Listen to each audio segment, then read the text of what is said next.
This is Seeds Podcast, bringing you tips, conversations, and information about applied behavior analysis. Today, Dr. Megan Miller is joining us in this episode, and this season 4 of this episode. We are going to discuss a little bit more in depth about some of the procedures that we can do to help create safe space for our learners that we serve.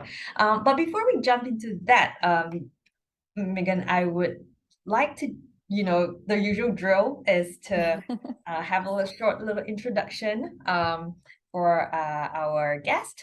But I would like to do something a little bit different with you because the background, little bit of story of how we on the other side of the world got to know you.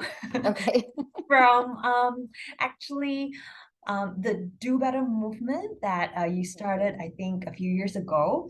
I think it started off as a little community on Facebook where a lot of ideas and feedback and a lot of discussion was going on over there. And then I know recent years it grew into a more mature platform where it's more organized, a website. So I would just like to what's the story with Do Better movement? Because we're all really inspired by that. Yeah.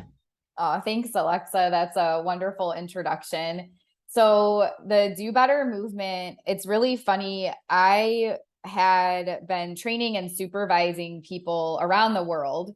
And for the company I had in Virginia called Navigation Behavioral Consulting. And I found myself always talking about the same topics. And I was just like, we can do better than this. Why are people not learning these things in their graduate programs? And people that I highly respected, and they were amazing behavior analysts, but they were still missing really critical clinical skills that just weren't being taught in their graduate programs. And I would just constantly say, we can do better. I decided one day I was at a training in Florida that my colleague, Dr. Rick Kubina, was doing. And again, I was floored. There were so many people in there who were excellent clinicians, but there was so much they didn't know. Mm-hmm. And I looked at Rick and I was like, we just have to do better. This is ridiculous. And on Christmas, I think it was Christmas Day, I just had some free time and I went into my room and I just wrote out this whole entire list of these are the topics we're going to cover, and these are the activities we're going to do. And starting in January of 2018, this is happening. So that's how I just sort of, I was building and like thinking about it a lot over the years. And then one day I was just like, that's it, this is happening. So it didn't take it wasn't a lot of planning, that initial piece, which is why it was pretty much a Facebook group. Mm-hmm. And then we would do online, webinars and things like that. Okay. When I went to do one of my trainings, though, I found that a training I did back in 2008, so 10 years prior, mm-hmm. on advancements in autism intervention, where I focused on pivotal response training and some other things. I had actually made a table where I talked about my experience. And in that table, I put, what my experience was at a certain place in my life, and then how I did better. So it was something that's clearly been a theme of my career because I was certified in 2007. So basically my whole career, I've always been striving to do better and figure out how to improve my clinical skill sets. And then in 2018, I decided everyone else should try to join in on that. Wow, definitely.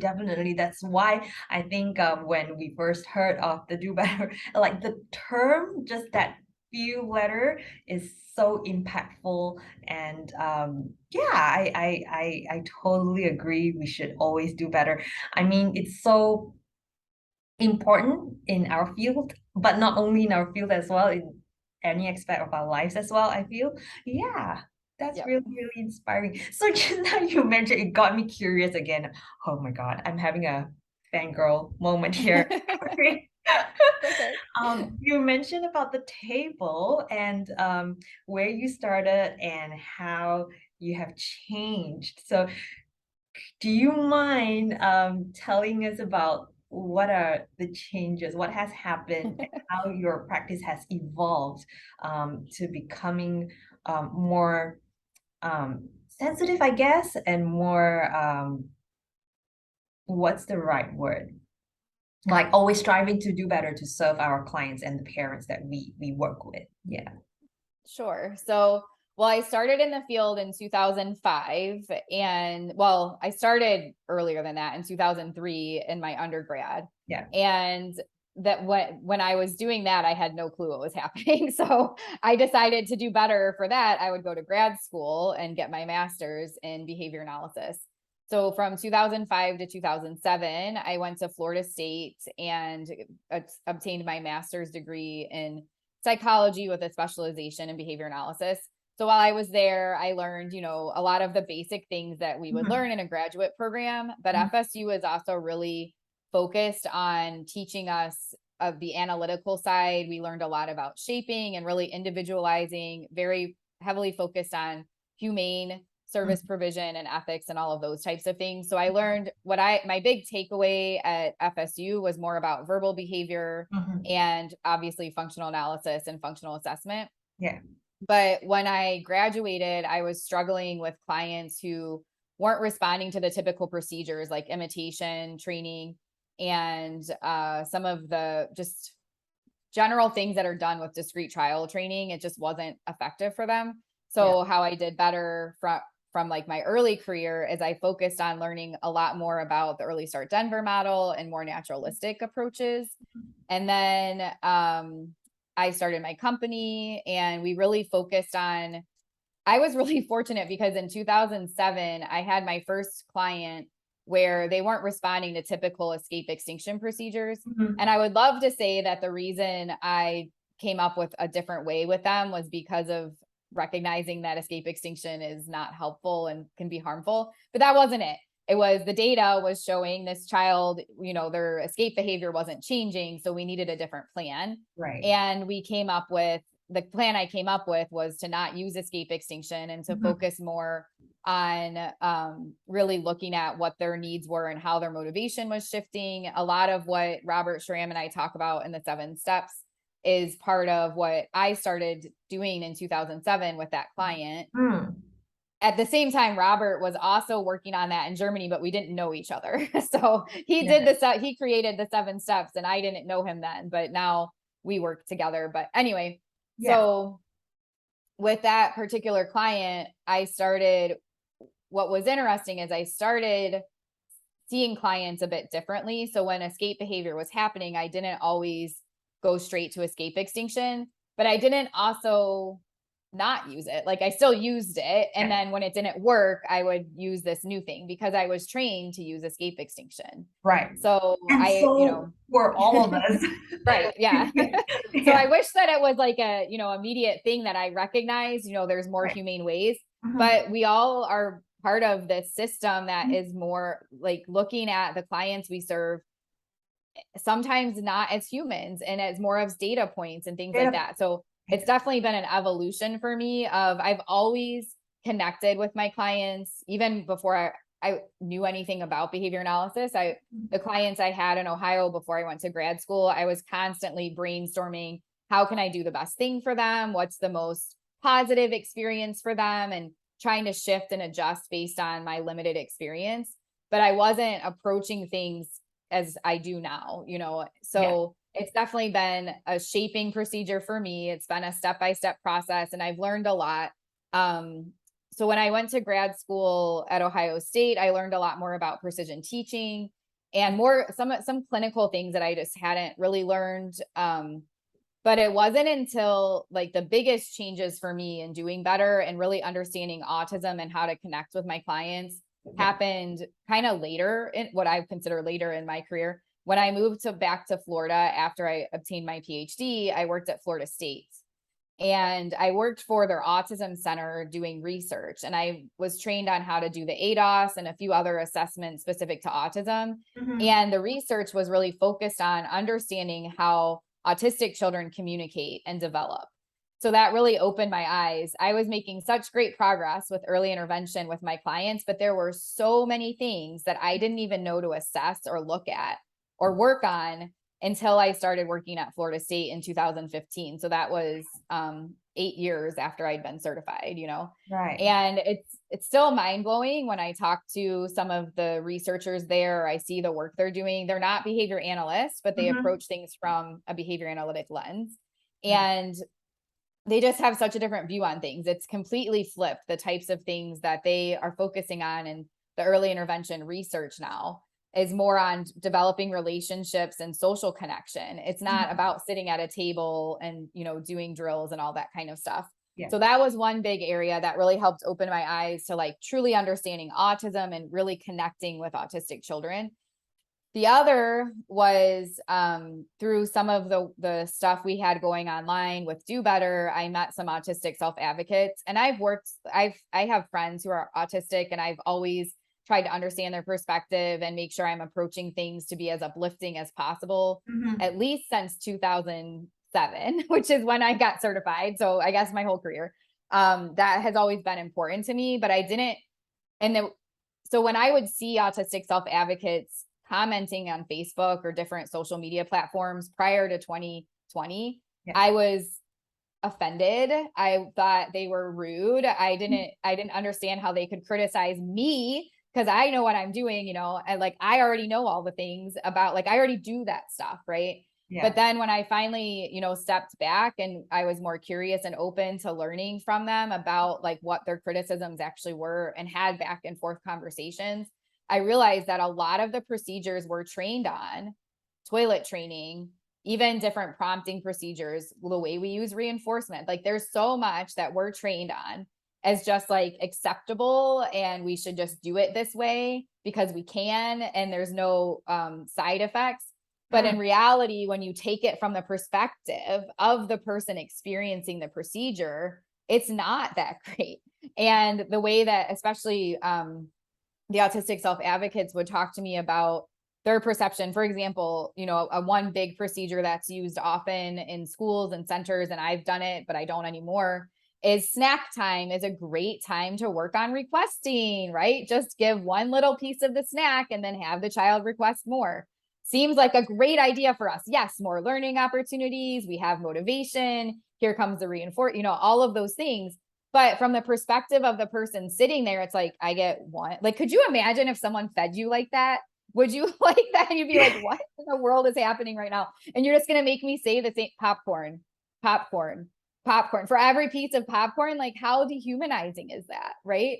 Like, even if I have skills I need to learn, even if I was learning a different language, I would not want someone to sit there and hold up a piece of food. And every time I said the piece of food, they would give it to me. Right? Yeah. Like, there's way better ways and way more humane ways to teach things in context so it's actually meaningful.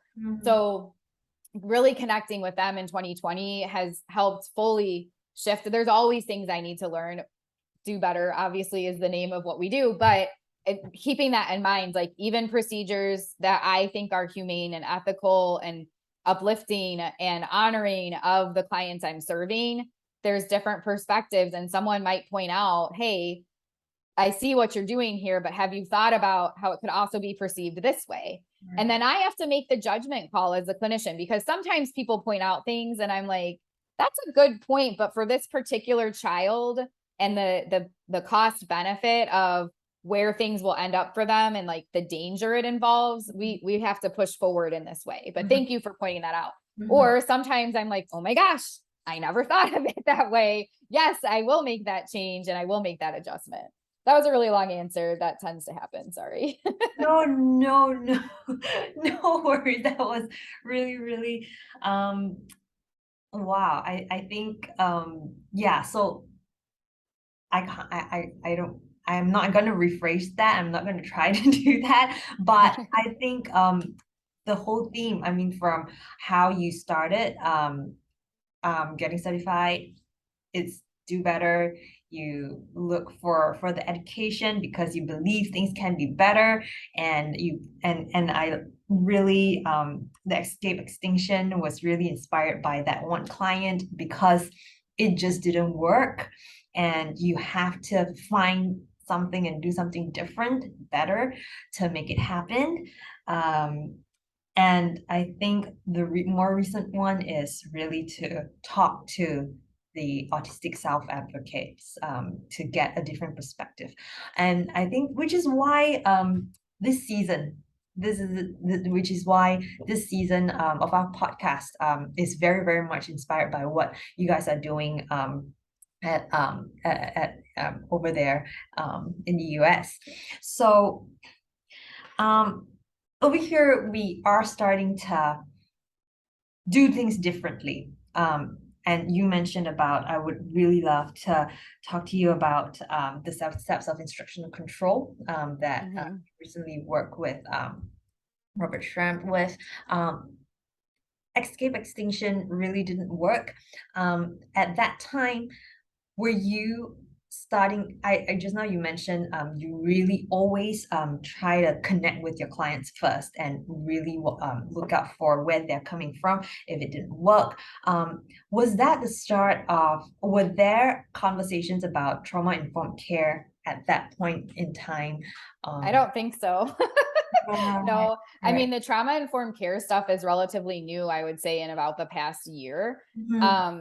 For me, again, it was more from a clinical side of figuring out different behavior plans. Like my graphs don't look like what they should look like, you know? And then over probably around 2000, so I started working with that client in 2007. And then I think by like 2010, 2011, it was pretty much commonplace for training my employees that, you know, this is the procedure we're going to use. And I know Robert was using the 7 steps with all of his families in Germany.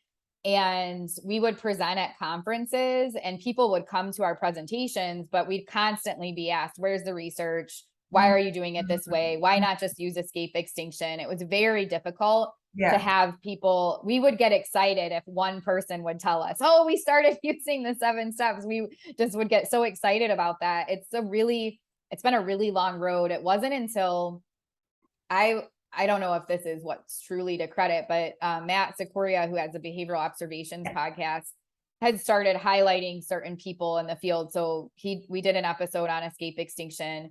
He did later, like a couple years later, he had and some episodes on trauma-informed care. And of course, he's had Dr. Greg Hanley on quite a few times from the beginning. To me, I didn't really see a shift start happening until Matt started highlighting some of these practices. And then really until Greg Hanley started putting out the work that he's been doing on practical functional assessment and skills-based treatment. I'm so excited to see it. And I'm so happy that a huge researcher in our field has taken the leap to start using some of these procedures. And at the same time, it's a little bit like, but we've been doing this for a really long time, you know, but so many people are focusing on it now. So that's really helpful. For me, the trauma part, my first exposure to trauma and talking about the autistic experience was actually at a conference in Ohio. It's called Milestones Autism Conference, and they had an autistic presenter, and he had us do this exercise where we would be standing and then someone's like clapping and someone else is talking really loud. And then we're trying to listen to him just to like give us exposure to like what it could be like to be autistic. And then he shared quite a bit about how traumatic it is waking up every day as an autistic individual, just the sensory experience for him. And then a couple of the different autistic self-advocates I follow on social media, they share their experiences as well. And for me, that's the trauma piece that I don't think a lot of us as neurotypicals really think about, you know, again, taking that perspective of, I will never know what it is to experience the world, but I can closely observe you, see which types of things are causing stress responses for you, and have a little bit of an idea of just what the environment around you is doing. Add to that the way that neurotypicals interact with autistic children, especially when we come in to do therapy and we're constantly, I don't do this now, but this is what you'll see a lot. People are constantly following the child around, blocking them from doing the things they enjoy doing, trying to redirect them to different things. The way they try to communicate is blocked as well. And they're trying to teach them to talk or do other things. Nothing is serving them. Nothing is honoring and acknowledging, hey, I see you like to play this way. Oh, you're communicating this way. Nothing is uplifting. So not only is there the possible sensory experience that can be difficult, but then you have the people in their lives Yeah. basically like, you are not good enough and you need to change all of these things. Mhm. I like couldn't imagine living a day like that, let alone my whole life, and how traumatic that would be. No, yeah, I can totally. Yeah, I think that's the perspective shift when we start to think about what they could, and we could only really just understand a little bit from our observation. Yeah, thanks for pointing that out. Yeah, which bring us to the topic that we want to really talk about today. Trauma-informed care is a huge topic, and when I looked at the 5 principles of trauma-informed care, it involves safety, choice, collaboration, empowerment, and trustworthiness. And I particularly find that the safety part is, I don't know if it's because of the behavior analyst hat that is very ingrained in me. I find that the safety part, um, physical safety, I feel like we could ensure, like we're starting to do open door policy. We don't close the door to stop them, because we work with little ones.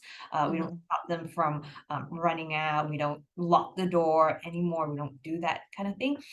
But the emotional safety part, especially for those who are nonverbal or who have very limited language skills to describe, the big question for me has always been, how do we ensure in our process of being there with them in therapy, safety signals is always available to them.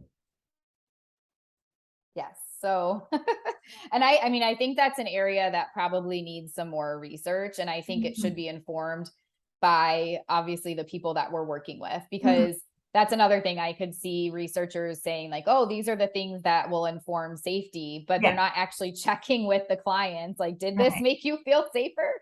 You know? So, but from my experience and my discussions with various, autistic and other diagnoses, but and just thinking about my own experience, like what makes me feel safe, I would say there's a few things that can be done. One is always being on the level of the person. So when you see people towering over someone, like a little kid sitting on the ground and an adult is standing over them, or even if you have 2 adults and one adult is standing while the other one is sitting, that just never feels very safe to me, right? So just thinking about even like how we're positioning our bodies when we're interacting with our clients, are we towering over them, or are we just right there with them and, you know, open and observing? That also goes in with where our bodies are in relation to their preferred materials and things like that. Are we, you know, snatching things and like moving stuff around, or getting too close to their safety? Contriving motivation. Yeah, exactly. Right. Withholding things. Especially some clients have things that aren't even reinforcers. They're items that they keep with them for security. Like they do the clutching, you know, with spoons and forks or different toys, or they have a certain thing that or thing they put in their mouth. Like there's something, if you read the research on emotional regulation, the initial part that develops for emotional regulation is more reflexive in nature, which makes sense, you know, for babies. It's more of a respondent type thing. And it's also more what they call passive. So you'll see babies, you know, sucking on a pacifier, maybe like rocking feels good for them. So all of those types of things are the initial responses that develop for regulating ourselves. Adults do it too, but it's more prevalent for babies because they don't have, you know, their motor movements and cognition and all those types of things aren't as advanced. When we work with our clients, a lot of them are engaging in those types of responses, but we are making it a negative, pathologizing it. I always have difficulty with that word, and targeting it as a behavior that needs to change, instead of just acknowledging it as, hey, you know, this is something they do for comfort and that's okay. And if they do it so much that it's hard to participate in other things, then we work together. Hey, I know you really like holding on to these items. Here's a bucket. It'll always be there. Let's put them in the bucket and see how that feels. And talking about it, not just like forcing them to do it, but having a conversation, explaining to them what you're doing and working first just on, can we navigate this? Can you navigate how it feels to have the items in that bucket, right? So really looking at, when we come up with our plans, if there's comfort things that are happening, let them happen. First of all, if they're happening and they're interfering with engagement and things that would benefit that person, then we have to help teach them. I know these things bring you comfort. Here's how to navigate the rest of the world, right? As opposed to just being like, I know that brings you comfort, or not even maybe just, no, we're not doing that anymore. So, because that'll happen. We all have that too. There's a lot of adults who have things they do that bring them comfort. It might be reading a book. It might be drinking alcohol. It might be going for a run. But if you do too much of it, you lose out on interacting with the rest of the world. And it does become a difficult thing. And then negative things start to happen to the rest of your body and the rest of your life, right? So we have to look at, what's the benefit for the learner and keeping them safe. So physical, how we're positioning ourselves, how we're interacting, what we're describing as challenging behavior. Like, is it actually for comfort, or is it something that needs to be addressed? And if it does need to be addressed, are we working with the person and it's because they value it and want it to be addressed, right? If I just come in and say, oh, that rocking thing you're doing is not, no, we're not doing that anymore. I'm not safe at that point. How am I safe if I'm telling them what they need to do, what they need to work on, what they need to look like, all of that kind of stuff? Then the last part of it, and I'm sure we could talk about this probably for hours, so I'll end with this one just as a big thing to look at. I've already mentioned it, but it's talking, acknowledging and talking to the person. So much of what happens with the sessions, whether it's ABA sessions or teaching environments or workplaces, it doesn't really matter, but so much happens where people just come in and start doing stuff to the person that has a diagnosis. It's like they're subhuman or something, that they don't deserve to be talked to. Like, it doesn't make any sense. Why? Like, if I were to come in and interact with you, I would be like, hey, I'm here today to do X, Y, and Z. We're going to start with this. We're going to do that. And we would have like a back and forth conversation. But for some reason, as soon as you throw a label on someone, it's like the people without the label can just do whatever they want and no one needs to explain anything. So really acknowledging, whatever communication they're giving. Oh, you're going towards the ball. Do you like the ball? Or, ooh, you moved away from that book. You might not like that book. And just really honoring and acknowledging what you see, even if the person's not saying it for themselves, but also explaining to them, hey, I'm here today. We're going to play this, I'll follow you around, and really talking about what you're doing and narrating. One of the girls in our weekly meetings called it play casting. So really just like, just narrating everything that's happening. And not just sitting there, presenting different activities without talking or explaining what's happening. Right. Play casting. Love it. Yeah. Okay. So really narrating, and the point, the function, the reason that we're doing that is really to try to acknowledge versus versus trying to instruct them on what to do most of the time. And I think when we start doing more of that, it sounds like we are also replacing our behavior of giving a lot of instructions while it's sort of like a replacement behavior for us. Wow. Okay. Yeah. Sorry, Alexa, I have one other thing for the safety piece. Truly learning who the person is in front of you, really closely observing them and like getting a true connection with them. A lot of times we're trained in pairing and people talk about, building rapport, developing relationships, but it's all from the perspective of the adult. And like, I'm going to do this thing with you for a few minutes so we can get on with the session instead of authentically coming in and just being so curious, like, who are you? What can you teach me? What can I learn from you? And then how can we make this as a team effort? We're working together, we're collaborating. and as opposed to the adults just here to like run the show and, you know, make certain things happen. I think you made a wonderful point, Dr. McMillan, because when we look at the pairing procedure and building rapport, we tend to just list down a list of reinforcers that they like, but that's just very surface level, I feel. Not looking at why these items, how do they like these items to be interacted with, who they are. Yeah, definitely. When you mentioned that comfort thing that some little kids like to hold that thing in their hand, I have a question. Is that a kind of like could it be like an anxiety response already? Meaning, could there be, I don't know, I don't have the answer. I don't know whether you have the answer, whether or not that could be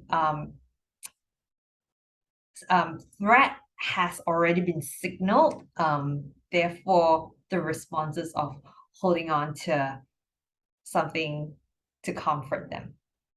Yeah. So that's kind of what I was talking about with the emotional regulation piece. So it's hard to say for sure, but a lot of folks that have an autism diagnosis talk about, you know, basically constantly feeling like they're threatened, whether it's different stimuli in the environment or the unknown of how people are going to interact with them or treat them. So it's just this constant threat happening. So even like some people will be like, well, they're carrying that thing around all the time. They can't possibly be stressed all the time. Yeah, they could. If people aren't acknowledging and like honoring who they are, and there's no clear, like whatever supports they need are not present in the environment, they could be constantly walking around under stress. Whether we want to call that anxiety or how we want to call it, but they're physiologically, the responses happening inside their body is that there is a threat happening in the environment. So for me, there could be people who've already done this and I haven't seen it yet.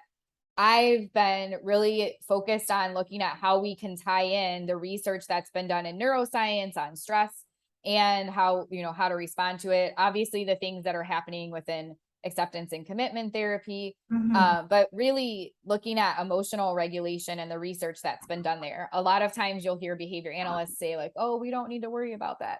That's an inner thing that we can't address, but there's so much research that's been done on emotional regulation. And a lot of people have operationally defined various aspects of it. There's been in our own bodies, we have our own experiences with how we experience emotions and how we deal with them and what's beneficial and maybe what's not. So looking at all of that and kind of pulling it together to better understand a lot of the behavior that people try to say is challenging behavior for our clients, it's not actually truly best described. It's truly like the way we describe it, the way we're taught to describe it is with antecedent behavior consequence, right? Yeah. If this response is happening is in more of a physiological way based on threats in the environment, stress in the environment, the ABCs aren't really going to matter. When we're under stress, we're not sitting here like, what consequence did I experience last time I did that thing? You know, like we're reacting in the moment and it's more closely related to respondent behavior than operant behavior. Right, like the fight and flight response. Right, exactly. All of those things kick in. And a lot of the clients I work with, you can see it.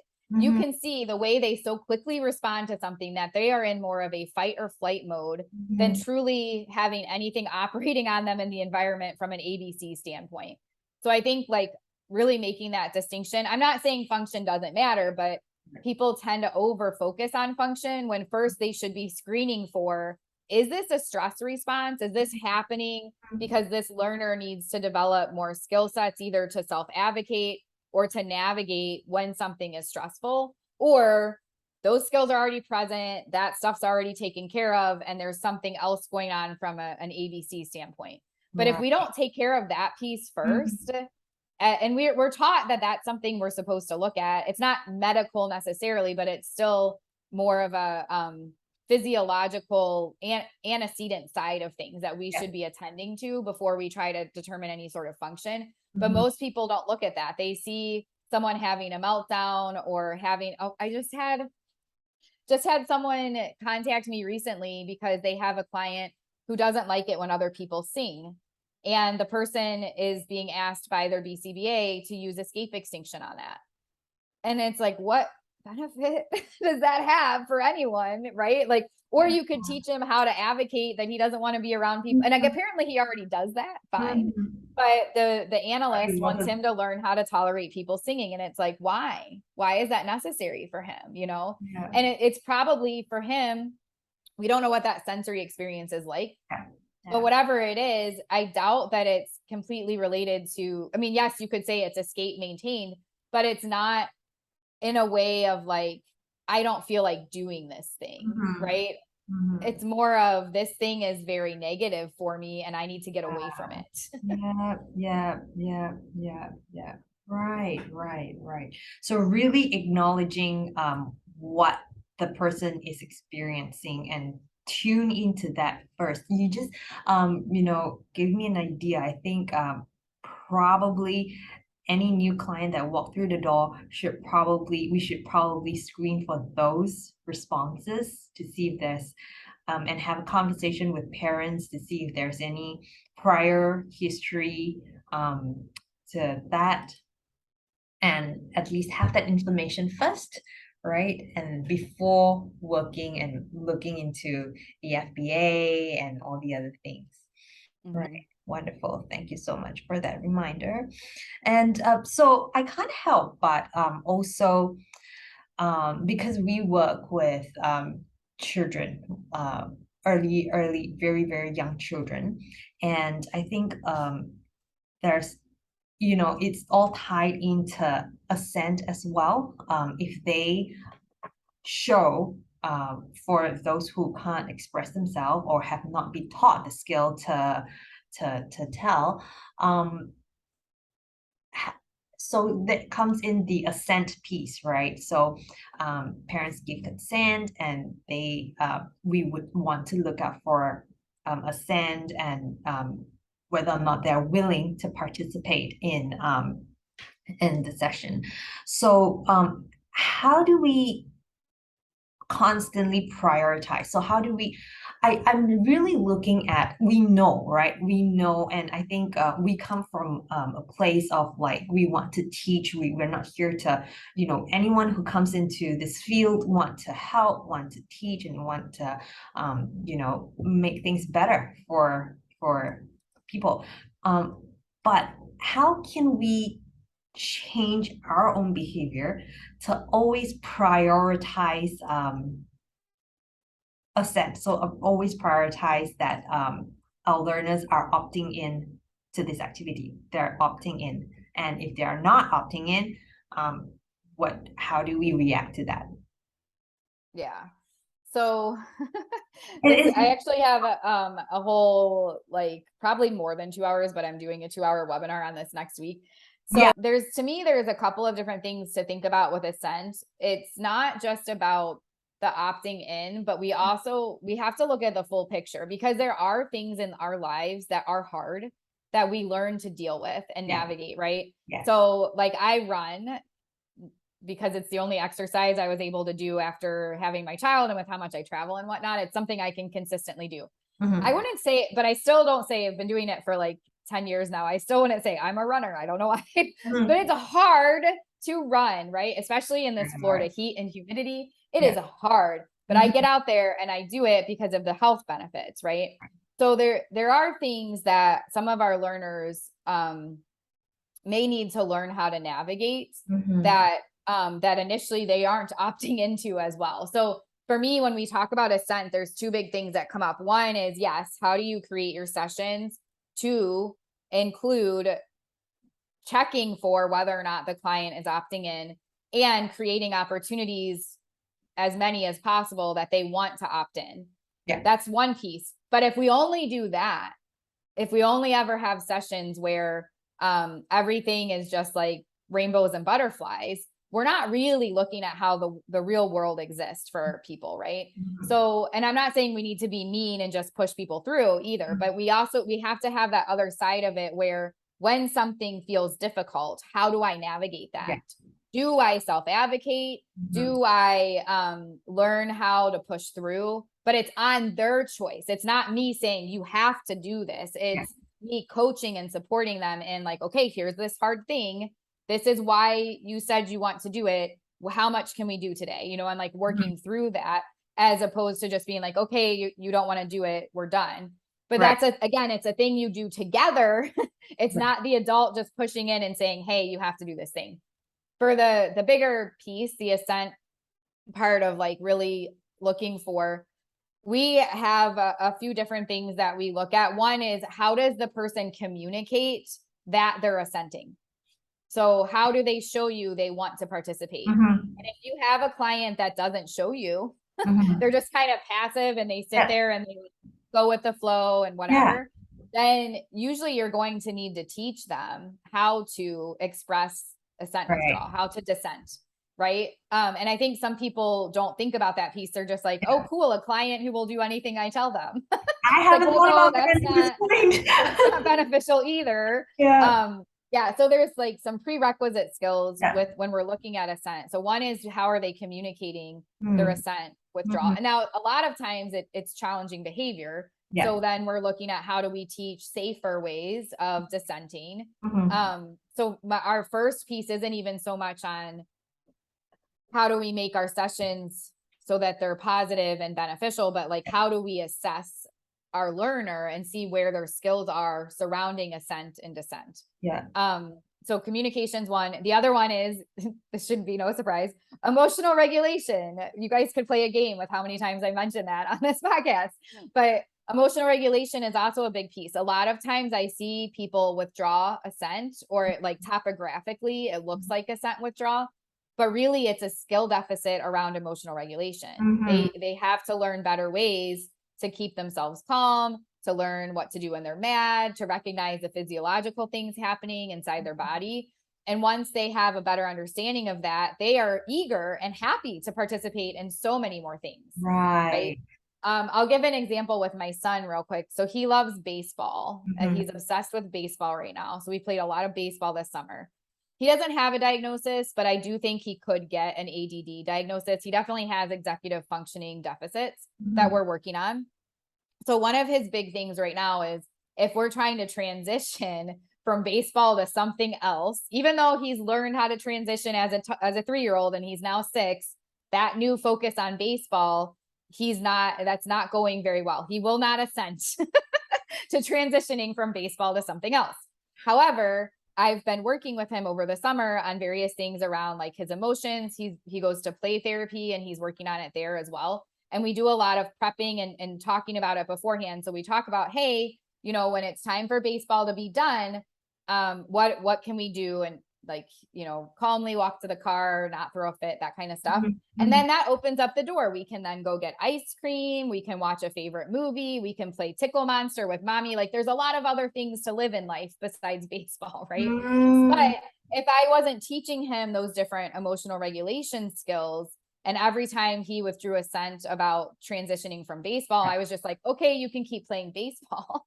First of all, we'd both be exhausted. And he'd miss out on all of those other things. And he's more than happy and excited to do the other things now that he has the skills to navigate transitioning from baseball to these other things.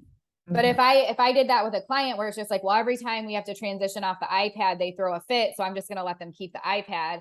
We're not teaching any skills around that, right? Now, in the moment when it first happens, yes, honor it. Like maybe that whole session even, because you don't yet know what's going on and you want to maintain that positive relationship, but then you need to come up with a plan for how to help them navigate. Like, yeah, it'd be cool to stay on the iPad for 24 hours a day, but that's just not realistic. There's other things that need to happen. So those are the two big things, like communication and skill sets around emotional regulation that I really focus on when just looking at assent.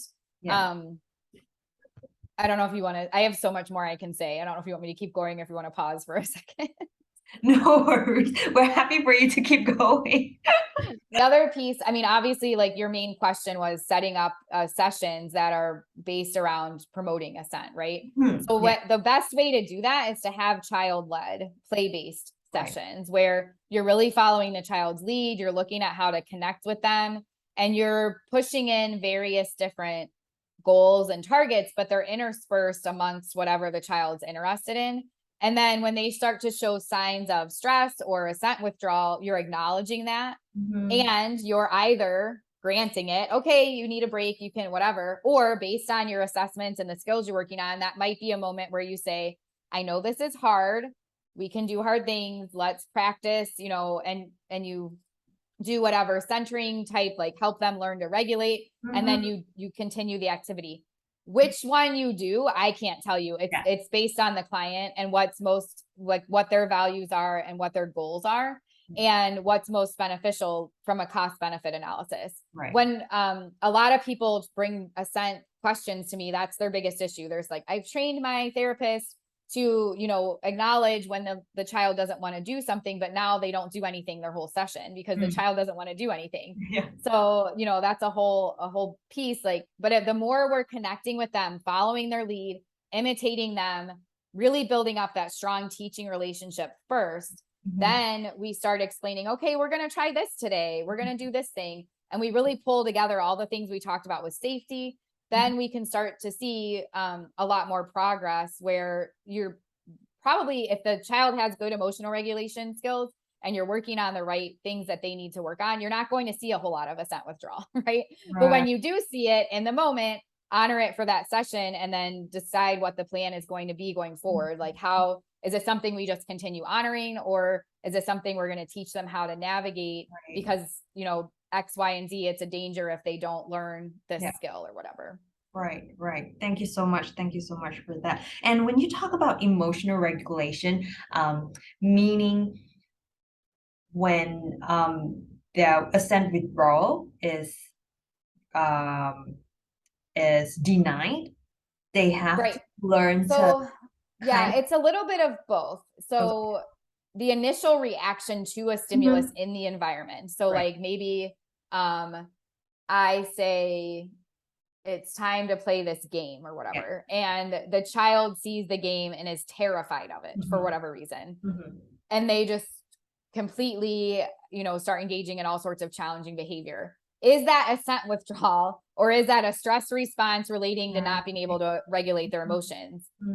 So it's making that distinction at first of like when we even, because I've had clients where they actually they like the thing that they're going to do, but they start engaging in like the topography of the behavior looks the same as their assent withdrawal. So you have to make that distinction. Like, it can't just be when people describe assent withdrawal, the context matters. So is it truly withdrawing assent? Like, I don't want to do this thing right now or ever. Or is it this environment is too stressful for me and I don't know how to manage that? So the second one would be emotional regulation. The first one would be truly assent withdrawal. And you might even have both happening at the same time, where they really don't want to do the thing and they start having a meltdown because they don't have the emotional regulation skills either.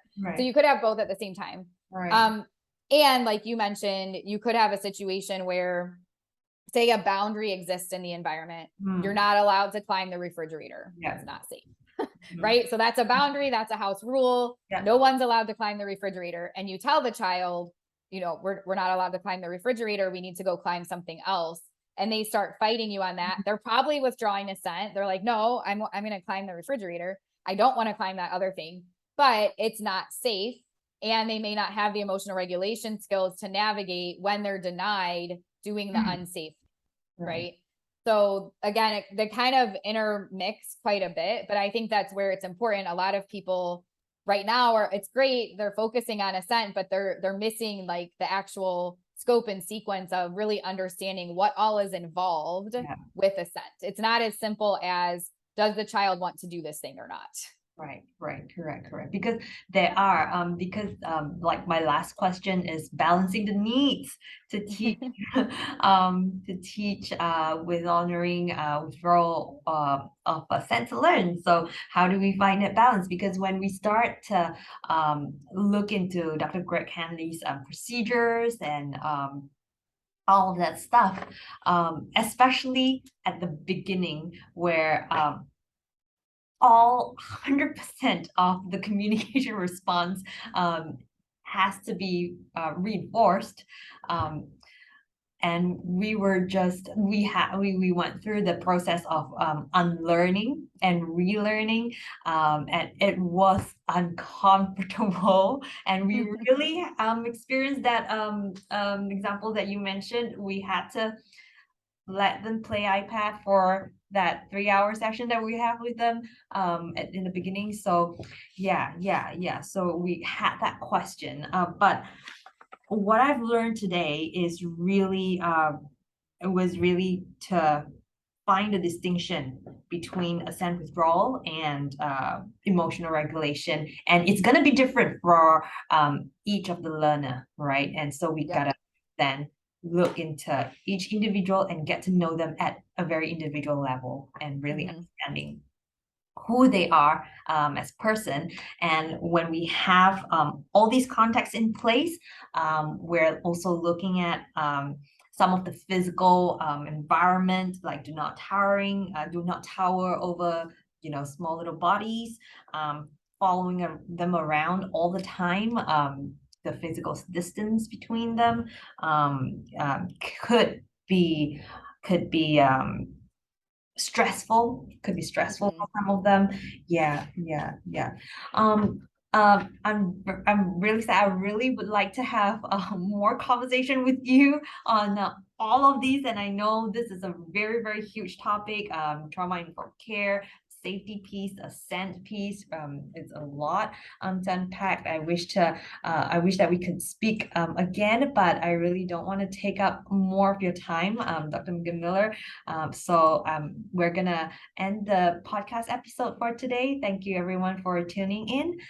Thank you very much again, Dr. McGill-Miller. Do you have one last takeaway for our audience? Just for Sure. Well, and thank you, Alexa. And I love how you explained that you all made that huge shift, and it is uncomfortable at first. I think it's helpful for listeners to hear that it's not always going to be easy, and it is a big shift. And I appreciate you having me on. We can definitely do another episode at some point. One of the things I've been telling people in my presentations and trainings is our field needs to get back to learning how to hack environments to make them safer for our clients instead of hacking humans. Because a lot of the work that people are doing right now is focused more on changing the human instead of changing the environment to support the human as they are.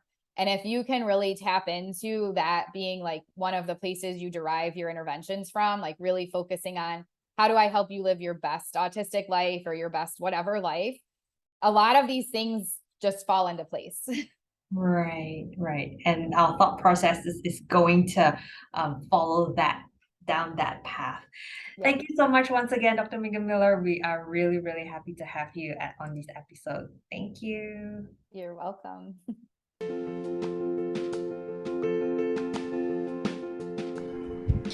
That was Dr. McGill-Miller. We thank her once again for her valuable time to be on this podcast with us.